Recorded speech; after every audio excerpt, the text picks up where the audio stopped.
I take actors through the 4 steps that it takes to audition for a series regular role on television.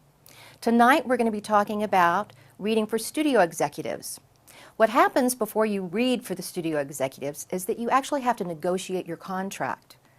You have to figure out how much money you're going to be getting for the pilot and for the series for 5 to 7 years. And this kind of stress, when you have to sign the contract out in the lobby before you go in to read for the studio executives, can cause a lot of anxiety in actors. Now, what happens is that last week you had the callback for producers. And what will happen is that the producers will tell the casting director that they want to make a test deal on this actor. And they want to bring the actor to the studio. See, the studio has a vote in who gets cast because they're paying for it, right? Okay, the studio is the one that usually hired the producers, and they usually give them office space and assistants and all of that stuff to write a pilot for them. So the producers try to weed it down. They try to bring about 5 or 6 people per part to the studio executives. The studio executives do not want to see a whole bunch of people. The producer tells the casting director that they want to test this actor. Well, that means that I call your agent and I say, I want to test Amanda. What are her quotes? All right, so the agent says, well, Amanda's quotes are that she tested last year for a pilot and her money is this and this. Or they can say, Amanda doesn't have any quotes. She's new, she's, but, the agent will start going, but she just did this theater piece and she just did this, and, and they'll, of course, do their job and try to sell it a little bit as to who you are. But we have to make a money deal with you. We have to put the money in place for the pilot, the amount of money that you're going to make for the pilot, and we have to put in place the amount of money that you're going to make per episode if the pilot goes to series. And they try to get that negotiated for between 5 and 7 years. So you're actually signing a 7-year contract today at the studio before you are allowed to go in to read for studio executives, okay? They're not going to pay you scale. They're going to pay you more than scale.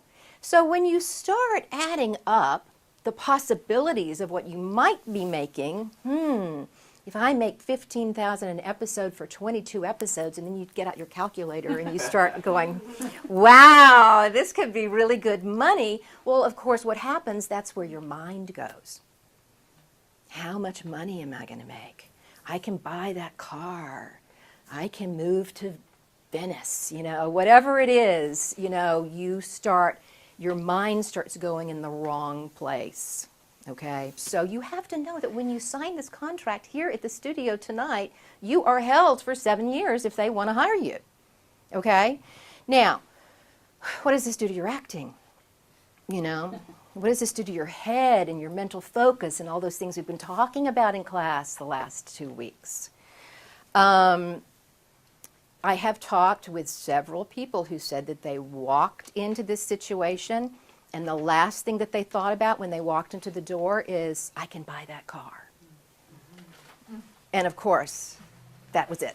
It was over, So that's really one of the main reasons when I started these classes that I knew that as you traveled through the room and the job got closer and the stakes got higher and the money started being talked about, that actors do fall apart along the way. And that the ones that don't, the ones that understand what their job is, you let your agent do their job and you do what your job is, which is sense of place, relationship, intention, pre-beat, listen and respond. That is your job in the room, that you just have to give it up and let them do it. However, in the lobby of the studio, the casting director comes out and gives you the contracts to sign out there. They don't send them to your agent to sign because a lot of times the business affairs people are just Xeroxing them off, printing them off their printer,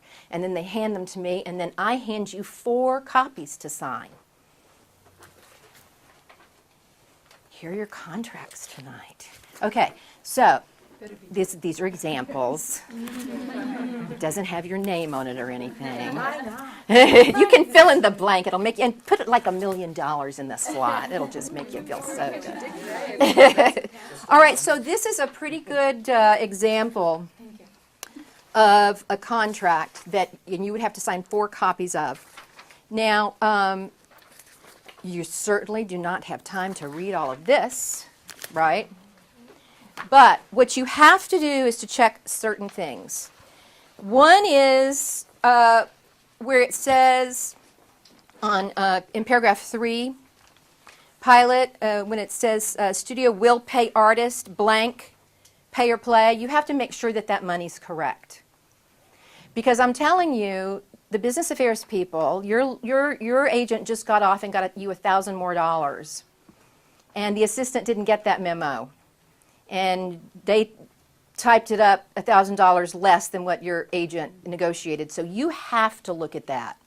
Because if you sign it, you know, you could be stuck with that. They might. Be on the phone with your agent. You have to immediately get on the phone with your agent.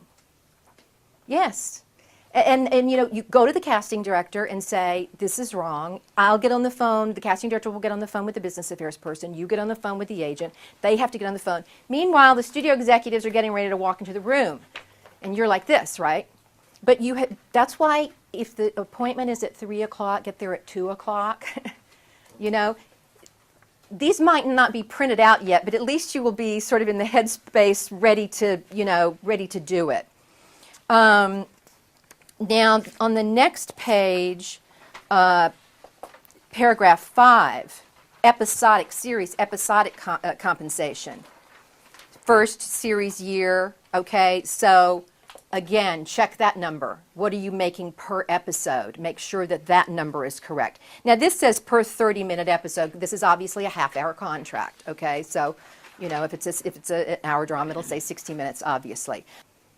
And they tell you the bumps that you're going to be getting. And bumps per year are usually very small, like 4% bumps or something each year.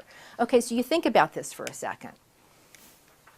You're on a hugely successful show that takes off, you know, Friends, Grey's Anatomy, okay, something like that. Well, here's this contract that's been signed for 7 years with 4% bumps. You know, famously, Friends made $15,000 an episode, and they ended making $1 million an episode in their 10th year. So everybody knows the game, that if in success, your agent is going to go back in and renegotiate your contract in the 3rd year if it's hugely successful. It's all about ratings. If you have a show like Scrubs, Scrubs was never successful in the ratings. It had its following for sure. But those actors who signed this before the studio test were pretty much held for several years with those low bumps. I mean, eventually, you know, Zach Braff went off to make, I think it was $350,000 an episode or something like that. But not for a while. You know, they kept it low because the ratings weren't good enough to do it. So again, that's why this is so important. The studio executives want to know what you cost. They're buyers, you know, they want to know what they're buying and how much it costs. It's as simple as that, really. So the reason that they have you do this before you go in is that if your agent got wind of the fact that they loved you so much, what do you think your agent's going to do? They're going to hold everybody up for a whole bunch of money, trying to, you know, get you as much money as possible because they've heard you were first choice and you were fabulous, okay? So they learned a long time ago that they actually have to do this before you go in and the studio falls in love with you. I hope this video helped demystify the casting process that actors have to go through when they're auditioning for a series regular role on television.